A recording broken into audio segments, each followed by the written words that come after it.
ইয়াজুজ মাজুজের নাম কোন সূরায় উল্লেখ করা হয়েছে?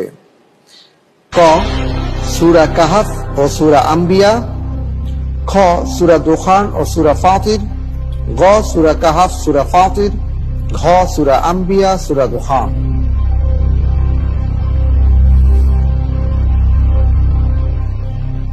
আপনার আরো একটি লাইফলাইন আছে, চাইলে সেটিও ব্যবহার করতে পারেন। প্রশ্নের উত্তর ক সূরা আল কাহাফ ও সূরা আল আম্বিয়া। ঠিক আছে, জি।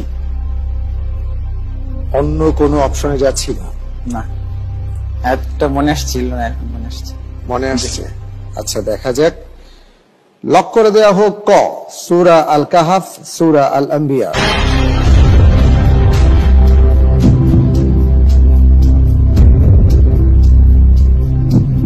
আপনি পরিবর্তিত প্রশ্নের উত্তর দিচ্ছেন এবং আমি দেখতে পাচ্ছি আপনার উত্তরটি সঠিক উত্তর।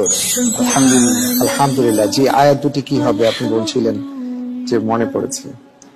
সূরা কাহাফেরটা তো ঠিক আছে, আর ইন্না ইয়াজুজ ওয়া মাজুজ মুফসিদুনা ফিল আরদ। একটা ছিল যে সূরা আম্বিয়া, যেটা হাত্তা ইযা ফুতিহাত ইয়াজুজ ওয়া মাজুজ ওয়া হুম মিন কুল্লি হাদাবি ইয়ানসিলুন। মাশাআল্লাহ।